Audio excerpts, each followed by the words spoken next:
Salut les devins, c'est Saikyo. On vient d'avoir tout juste de nouveaux spoilers concernant l'épisode 99 de Dragon Ball Super.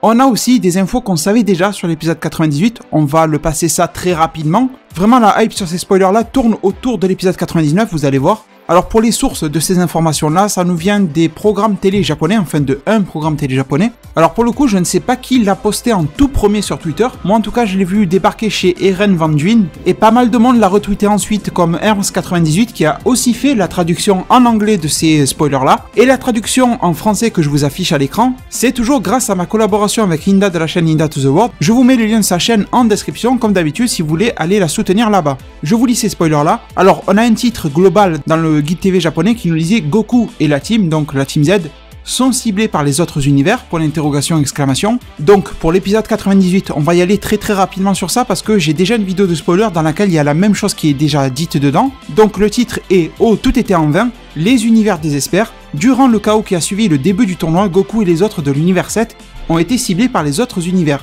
Goku est séparé de ses coéquipiers, il semble être coincé dans un combat difficile où il est encerclé par 8 adversaires, mais 3 petits points. On en a déjà discuté sur la chaîne, il y a même mon analyse de preview d'épisode 98 qui est déjà aussi sur la chaîne, donc voilà, vous avez l'info et vous avez déjà mon avis dans d'autres vidéos. Et on va passer à ce qui est neuf, et sans mauvais jeu de mots, c'est l'épisode 99, qui sera diffusé ce 16 juillet 2017. Le titre de l'épisode est Montre tout, les réserves de force de Krillin. Alors ça, c'est vrai qu'on en a déjà parlé sur la chaîne. Des spoilers dans lesquels on nous annonçait que Krillin allait avoir une nouvelle attaque. Mais vous allez voir que le synopsis qui nous est donné est différent. Ça veut pas dire que ça a changé, attention. Ça veut dire que oui, comme le disait le premier spoil, on aura la nouvelle attaque de Krillin, et d'ailleurs regardez le titre de l'épisode qui le prouve. Mais on va aussi avoir ce que je vais vous lire là tout de suite. Et du coup ça fait pendant qu'un univers est rapidement anéanti, oui vous avez bien entendu, un univers va se faire péter, et bien les Omni Kings c'est voilà, c'est les Américains qui appellent les Zénos comme ça. Les rois de tout, Omni King, voilà. Donc les Zénos se réjouissent alors que les autres sont horrifiés. Vegeta alors s'impatiente et lance une attaque contre les combattants de l'univers 6. Alors Goku et les autres passent à l'action aussi. Gohan et le reste se mettent en mode combat et observent l'évolution du combat. Alors vous avez compris, dans cette vidéo là, même si le titre nous parle des réserves de force de Krillin, je ne vais pas en discuter ici parce que je l'ai déjà fait dans l'autre vidéo. Je vous ai dit tout ce que je pensais sur sa nouvelle technique et tout ça. Mais par contre, déjà bien sûr on va en parler de cet univers qui sera rapidement détruit. Et ça déjà c'est entre guillemets une petite fierté personnelle, parce que dans mon analyse de prévu d'épisode 98, je vous ai dit que d'ici la fin de l'épisode 98, début d'épisode 99, un univers va se faire péter. D'après les éléments que j'avais sous la main, bien avant que l'épisode 98 ne sorte du coup, je vous avais annoncé ça, et je vous mettrai le lien cliquable en fin de cette vidéo là si vous voulez aller la voir. Et du coup, je reste sur la même idée à vrai dire, comme quoi ça va être l'univers 9 qui va se faire péter.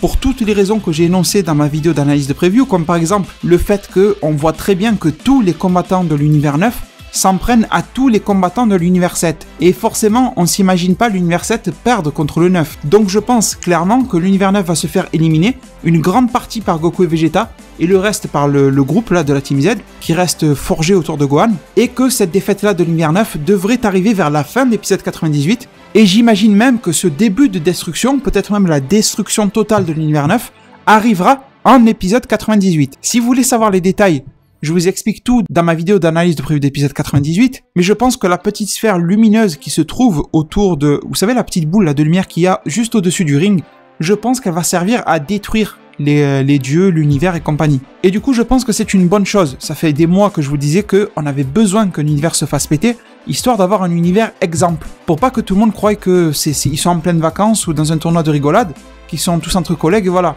Non, il y a de gros enjeux, des enjeux de vie ou de mort de l'univers entier. Et il fallait vraiment qu'un univers se fasse péter pour faire ressentir la pression aux combattants, donc pour qu'ils s'y mettent encore plus à fond dans le combat, mais aussi pour quelque chose de plus intéressant, donner envie aux autres de se rebeller tôt ou tard, en se disant qu'au final, il n'y aura qu'un univers qui va gagner, et les autres ils risquent de l'avoir profond.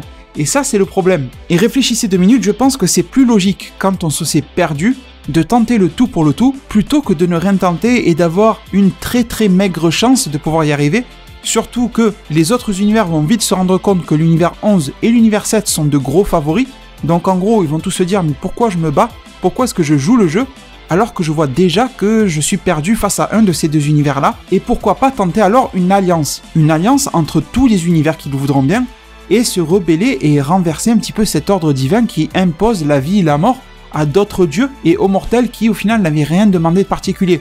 Et attention, je ne veux pas rentrer dans le cadre religieux de notre vrai monde, hein. Attention, loin de là, je parle vraiment d'une fiction de Dragon Ball, parce que peut-être que ça a choqué certains quand j'ai dit que les mortels veulent se rebeller contre les dieux. Attention, c'est vraiment dans le cadre fiction, Dragon Ball. On sait très bien que de manière habituelle dans les religions, voilà, c'est le dieu ou les dieux, ça dépend des religions, etc., qui ont le contrôle sur la vie des mortels. Et les mortels, dans les religions de notre monde, encore une fois, n'ont pas leur mot à dire là-dedans. Mais là voilà, on est dans Dragon Ball, et dès qu'on met les dieux au centre d'une histoire, que ça soit dans un jeu vidéo, dans une série, dans un film, les films à la Hercule, là, les trucs comme ça, quand vous regardez les jeux vidéo à la God of War, dans lequel c'est encore un mortel de base qui a acquéri des pouvoirs de dieu par la suite, qui va se rebeller contre les dieux. Donc je pense que même si les dieux inférieurs, c'est-à-dire les Kaioshin et les Akaishin et les mortels, devraient en théorie fermer leur gueule parce qu'ils n'ont rien à dire face au dieu suprême, on va dire, bon là il y a 2 Zeno mais vous m'avez compris, ben forcément dans le cas d'une fiction, c'est un peu comme quand Zamasu il a attaqué.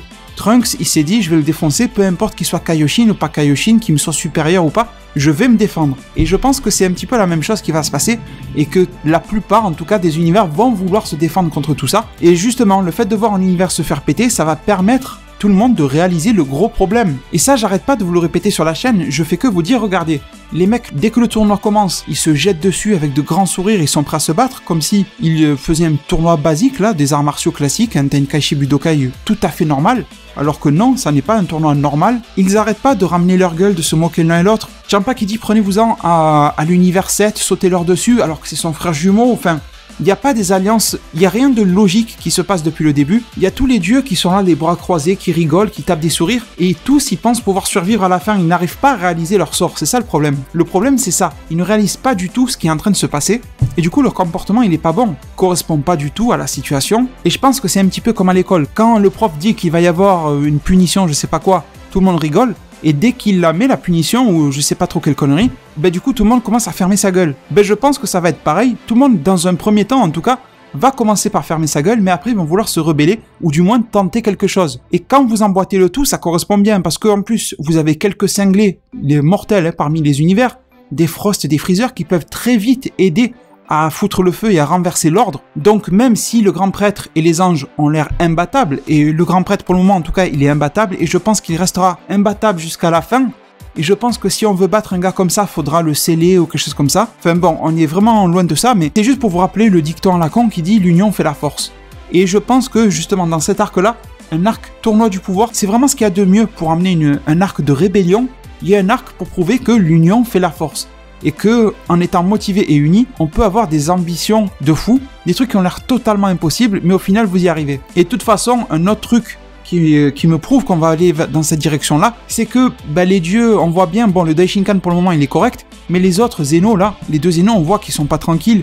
On dirait qu'ils ont 4 ans, ils s'amusent comme ça, enfin, on voit que c'est de gros débiles, et vous laissez la gestion des univers à ça, c'est pas logique, il y a un truc qui cloche, ça va pas. Donc forcément, je pense qu'il y a un truc qui va tout faire péter, et que en fin d'arc, on aura quelque chose de beaucoup plus clair dans les dieux, qui dirige quoi, qui fait quoi, parce que voilà, les méchants ou les cons en tout cas, ils vont être effacés, et on va avoir un nouvel ordre. Je pense que vraiment qu'on aura un nouvel ordre divin à la fin de cet arc-là. Bon, la preuve, en plus, on nous dit là, dans les spoils, que les Zeno se réjouissent alors que les autres sont horrifiés, ce qui est tout à fait normal. Ils vous rendez compte que les gars sont complètement fous. Et derrière, on a quelque chose de très intéressant.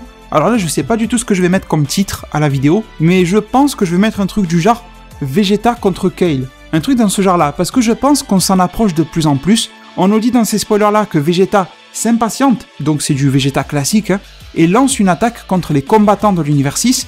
J'ai vu d'autres traductions en anglais qui nous disaient que Vegeta allait rusher contre un petit peu tous les combattants de l'univers 6, donc voilà, on sera dans ces eaux-là. Et derrière, on nous dit alors que Goku et les autres passent aussi à l'action. Et du coup, déjà, c'est bizarre de voir Vegeta rusher sur l'univers 6, pourquoi eux et pourquoi pas un autre, d'autres qui auraient l'air plus faibles, histoire d'éliminer un petit peu tout le monde et tout ça. Est-ce que Vegeta est vraiment en quête de revanche contre Hit? Et on se rappelle, il y a 2 épisodes en arrière, Vegeta, quand il a vu Hit, il a dit « Oh, encore lui !» Il avait pas forcément l'air d'avoir envie de se taper contre lui, j'avais plus l'impression que Vegeta était un petit peu énervé qu'il soit là, ça le gênait même. Donc même si Vegeta il est fier, même si Vegeta il a envie de prendre sa revanche et tout ça, je trouve que ça serait très con de foncer sur tous les gars de l'univers 6 en même temps. Parce que, allez, disons que Vegeta a progressé et tout ça, peut-être que Hit ne pourra pas utiliser toutes ses attaques temporelles vu qu'il n'y a pas de temps dans le monde du vide, j'en ai déjà parlé dans une vidéo de théorie prédiction sur la chaîne. En 1 contre 1, Vegeta a les moyens en tout cas de se faire hit. Mais de là à tous les attaquer en même temps, déjà rien que si vous rajoutez Frost et Kiabe En plus de Hit, je pense que Vegeta il est foutu. Et pourtant, Kiabe et Frost ne sont pas si forts que ça comparé à Vegeta. Mais je pense que ça serait trop, vous voyez. Donc je me dis que Vegeta risque de rusher un petit peu comme ça contre les combattants de l'univers 6. Mais je le vois pas spécialement entamer un combat dès maintenant contre Hit. Alors là, je vais peut-être me tromper. Mais en tout cas, moi je le verrais plus essayer voilà, de se faire tel et tel combattant. Et finir par tomber contre Kale. Je vais être super sincère avec vous dans cette vidéo qui n'est qu'une vidéo de réaction à chaud, pas encore une vidéo de prédiction. Mais en tout cas, à vous dire que je ne sais pas pourquoi Kale va vouloir se mettre contre Vegeta. Qu'est-ce qui va motiver justement Kale à se taper contre lui?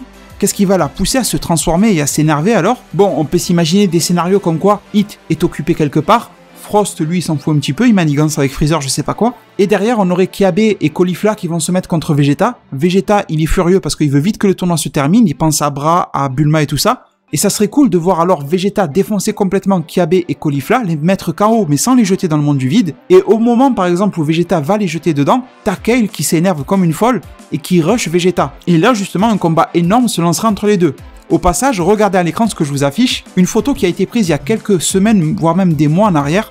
Je ne vous en ai pas encore parlé sur la chaîne, j'attendais le bon moment pour le faire. Alors oui, c'est juste des figurines que je vous affiche, mais il faut savoir que ces figurines-là, elles ne sont pas encore sorties. Ce sont, je crois, la collection des WCF9, si de mémoire, si je dis pas de bêtises, qui est prévue aux alentours de septembre-octobre au Japon, et c'est juste des figurines posé sur un présentoir. Mais bon, c'est un petit peu bizarre parce qu'on voit qu'il y a Goku qui se bat contre Jiren, on voit Gohan bon qui rush sur on ne sait pas trop quoi, visiblement sur rien, et on voit Kale en mode Super Saiyan légendaire, très énervé, qui est contre Vegeta et SAG Blue. Alors est-ce que ça a été mis comme ça au hasard parce que ça fait joli, ou alors est-ce que ça a été mis comme ça parce que c'était un petit message, comme quoi ça va vraiment se passer comme ça? Comme je l'ai dit, ce sont que des bouts de plastique, des figurines, donc je vais pas faire des prédictions à partir de ça, ça serait trop con. Mais voilà, ça peut nous mettre sur la piste, et en tout cas si ça se passe pour de vrai, moi je suis pas contre du tout, parce que Vegeta et Kale se battent, ça serait intéressant, ça serait cool, ça serait presque drôle j'ai envie de dire, mais par contre je préférerais que la Toei Animation en particulier, et je vais rajouter Toriyama et Toyotaru dans le lot, mais bon c'est plus la Toei qui fait un petit peu à sa sauce dans l'anime, ben j'aimerais qu'ils foirent pas sur les niveaux de puissance, et j'ai peur que ça arrive, vraiment c'est ma grosse peur pour cet épisode, si en tout cas ça arrive, hein, le Vegeta contre Kale c'est pas encore confirmé, et de toute façon voilà j'ai cette peur, cette crainte par rapport à Kale, que on l'a vu se battre par exemple contre Caulifla et Kiabe, et on a assez bien compris que son niveau, il était supérieur à du Super Saiyan 1 de Kiabe, mais que Caulifla avait peut-être les moyens de la calmer en étant simplement en SSJ2. Et je vais vraiment vous demander d'oublier Broly, vous le mettez à part. Je vous parle de Kale, je vous parle pas de Broly, la puissance de Broly ou quoi que ce soit. Kale c'est Kale, Broly c'est Broly. C'est comme si je vous dis Goku et Vegeta, ils ont le SSJ1, ce sont pas les mêmes personnages, ils ont pas le même niveau de puissance en SSJ1. Donc voilà, Kale et Broly ce sont deux personnes différentes, deux personnages en tout cas différents, et là je vous parle absolument que de Kale. Et du coup c'est ce qui nous a été montré dans les épisodes par la Toei Animation, comme quoi Kale était probablement, je dis bien probablement, parce qu'on n'a pas eu de gros combats Caulifla SSJ2 contre Kale SSJ, on sait pas trop quoi encore, parce que je vous le dis, on ne connaît toujours pas le nom de la transformation de Kale. Ça sera peut-être du SSJ légendaire, pourquoi pas, mais ça n'a pas été confirmé. Et pour le moment, le nom de SSJ Berserk ou Berserker n'a pas non plus été confirmé, parce que Berserk ou Berserker, c'est juste un mot pour qualifier, comme si je vous disais qu'elle devient en mode Fury. On va pas dire qu'elle est SSJ Fury. Vous voyez, c'était juste un mot comme ça. Donc pour le moment, on ne sait pas. Et désolé, je me suis un petit peu écarté de ce que je disais, mais j'avais besoin voilà, de ces précisions-là, parce que j'anticipe un petit peu dans mes vidéos ce que vous allez me dire, et je préfère y répondre avant que vous me posiez la question. Et du coup, ma crainte, j'y reviens et je finis sur ça, je vous rassure, c'est que le niveau de puissance soit complètement bidonné de Kale.